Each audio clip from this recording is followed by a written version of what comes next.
What I'm going to do here is set up for a single arm off bench thoracic spine mobilization. Total mouthful for one of what I think is one of the better mobilizations and stretches you can do of the spine and of the lats. So what I'm going to do is I'm going to do one arm at a time. So I'm actually going to demonstrate with my left arm because that's the side facing the camera. Is I'm going to set up my elbow about 3 inches in on the bench. I could do this on a couch, I could do this on a chair, but really something soft and firm is going to be the most comfortable. What I'm going to do is I'm going to take my palm, I'm going to try to touch my palm to my shoulder. You don't necessarily need to, but we're just trying to get a good bend in our elbow to just take this lower arm out of the equation. So what I'm going to do here is I'm going to walk my knees back so I've got about 90 degrees in my hips. This other arm is going to be used just for support. What I'm going to do here is I'm going to push my shoulder blades away like I'm trying to make as much of a round in my upper back as I can, and then I'm going to pull back. I'm not just going to sit back onto my hamstrings.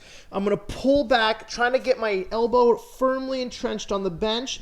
And I'm going to start to come back as far as I can. Again, making sure my hand can still touch.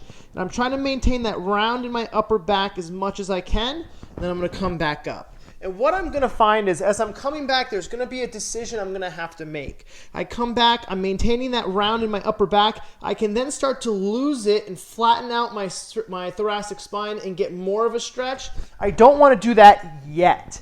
I want to go through this motion, keeping that round in my upper back, pulling back, trying to get as deep as I can and as much mobility as I can, maintaining that curvature. That round in the upper back allows the shoulder blade to curve through the rib cage, and that's what's going to help promote upward rotation and a lot of good things in terms of the scapula starting to move. So as soon as I start to lose my thoracic spine, what happens is the shoulder blade doesn't move as much and I'm driving motion from the spine instead of the scap.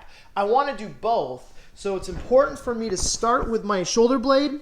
I come back, going through 3 to 6 reps, and then from there what I'm going to do is I'm going to come back, I can flatten out the spine, and I can just start to manipulate my spine, either moving down into a flat stance and then coming up into this rounded position. And what I'm going to feel is a nice stretch through my tricep and through my lats, but really that's my serratus, my teres minor really starting to move, and I'm creating a lot of motion around that shoulder blade. And that's what I'm really trying to do. It's not so much for my thoracic spine. That's important. It is going to get some mobilization in there. I know it's called an off-bench T-spine mobilization, but that T-spine mobilization comes with that thoracic spine where it meets the scapula. So we're trying to really mobilize that area.